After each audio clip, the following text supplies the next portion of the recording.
As usual 2 header file நம்ம கொடுக்க போகிறோம். ஸோ நம்ம 2 ஹெடர் ஃபைல் கொடுத்துட்டு அதுக்கப்புறம் வந்து மெயின் ஃபங்க்ஷன் கொடுக்க போகிறோம். ஸோ அரித்மெட்டிக் ஆப்ரேட்டரோடைய யூசேஜ் என்ன அப்படின்னு பார்த்தீங்கன்னா, இப்போ வெறும் நீங்கள் அடிஷன், சப்ட்ராக்ஷன், மல்டிப்ளிகேஷன், டிவிஷன் அந்த மாதிரி தனித்தனியாக ப்ரோக்ராம்ஸ் போட்டுட்டு இருந்தீங்க. இப்போ எல்லாமே சேர்ந்து ஒரே ப்ரோக்ராமில் போகிறது எப்படி அப்படின்றத நம்ம பார்க்க போகிறோம். ஓகேங்களா?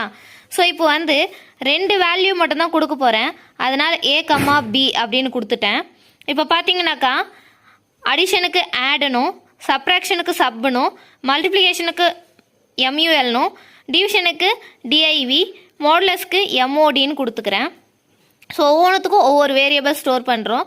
ஸோ இப்போ ஏக்கும் பிக்கும் நான் வேல்யூ கொடுக்கல, அதனால் பிரிண்டப்பில் வந்து என்டர் த வேல்யூஸ் அப்படின்னு நான் கொடுத்துக்கிறேன். ஸோ ஸ்கேன்எஃப் யூஸ் பண்ணுறேன். ஸோ ஸ்கேன்எஃப் எதுக்காக? ஏக்கும் பிக்கும் இன்புட் வேல்யூ கொடுக்கணுன்றதுக்காக அந்த லைன் நம்ம கொடுக்குறோம். ஓகேங்களா? So address of A,